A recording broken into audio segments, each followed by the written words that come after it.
नमस्कार विद्यार्थी मित्रांनो, स्वागत आहे तुमचं आपल्या यूट्यूब चॅनलवरती।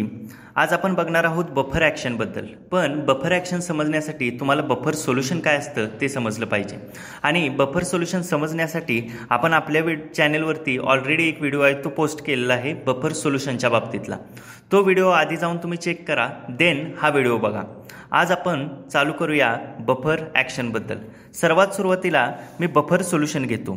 बफर सोल्युशन कोणतं घेतलेलं आहे? सोडियम ॲसिटेट प्लस ॲसिटिक ॲसिडचं बफर सोल्युशन मी घेतलेलं आहे। आता याच्यामधला जो सोडियम ॲसिटेट आहे तो स्ट्रॉंग इलेक्ट्रोलाइट आहे आणि तो डिसोसिएट होतो कम्प्लिटली वॉटरमध्ये, म्हणजेच पाण्यामध्ये तो काय होतोय तर कम्प्लिटली डिसोसिएट होतोय आणि gives large concentration of the CH3COO minus ions. तो काय करतो तर खूप जास्त प्रमाणात कॉन्सन्ट्रेशन देतो CH3COO मायनस म्हणजेच ॲसिटेट आयन्सचं।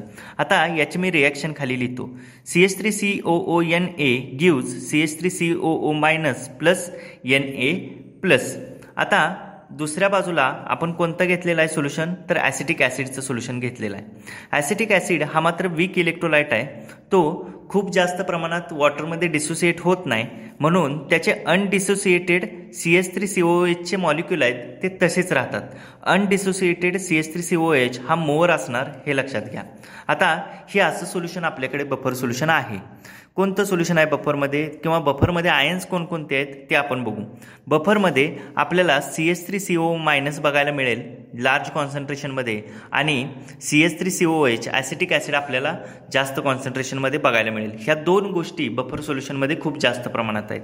आता आपण काय करू, ॲसिड ॲड करूया। या बफर सोल्युशनमध्ये आपण स्ट्रॉंग ॲसिड ॲड केलं। स्ट्रॉंग ॲसिड ॲड केल्यानंतर स्ट्रॉंग ॲसिडकडून आपल्याला H+ आयन्स आहेत ते काय बफर सोल्युशनमध्ये ॲड होताना दिसतील। Large concentration of the CH3COO minus आयनचं ऑलरेडी बफर सोल्युशनमध्ये प्रेझेंट आहे, ते H+ आयन बरोबर रिॲक्ट करतील आणि CH3COOH बनवतील। ठीक आहे, अशा पद्धतीनं ते स्ट्रॉंग ॲसिड आहे ते कम्प्लिटली न्यूट्रलाइज होऊन जाईल बफर सोल्युशनमध्ये। यानंतर आपण काय करूया, स्ट्रॉंग बेस ॲड करू। स्ट्रॉंग बेस ॲड केल्यानंतर स्ट्रॉंग बेसपासून मिळणारा OH मायनस आयन तो कम्प्लिटली न्यूट्रलाइज केला जाईल ॲसिटिक ॲसिडनी की जे ऑलरेडी बफर सोल्युशनमध्ये प्रेझेंट आहे।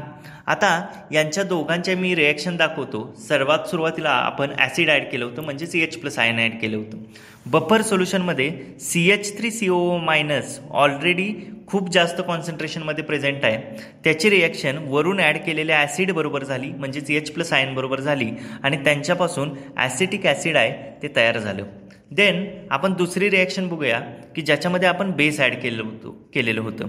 CH3COOH जे बफर सोल्युशनमध्ये ऑलरेडी प्रेझेंट होतं त्याची रिॲक्शन होणार OH मायनस आयन्स बरोबर आणि त्याच्यापासून CH3COO minus acetate ion plus water molecule आपल्याला मिळणार आहे। आता ॲसिड आणि बेस ॲड केल्यानंतर कॉन्सन्ट्रेशन H+ आयनचं किंवा OH मायनस आयनचं त्या बफर सोल्युशनमधलं बदलत नाही। ॲसिड किंवा बेस ॲड केल्यानंतर cannot change H+ ion concentration and OH minus ion concentration. H+ आयनचं कॉन्सन्ट्रेशन आणि OH मायनस आयनचं कॉन्सन्ट्रेशन बदलत नाही, त्यामुळे pH सुद्धा बफर सोल्युशनचा बदलणार नाही। pH of the buffer solution remains unchanged. Buffer सोल्युशनचा pH चेंज होणार नाही आणि dilution does not have any effect on the pH of buffer. बफरच्या pH वरती डायल्युशन सुद्धा खूप जास्त प्रमाणात इम्पॅक्ट काही करत नाही, हे लक्षात घ्या। ठीक आहे, हे होतं बफर ॲक्शनबद्दल। अशाच नेक्स्ट कन्सेप्च्युअल व्हिडिओसाठी चॅनलला लाईक करा, शेअर करा आणि सबस्क्राईब करा।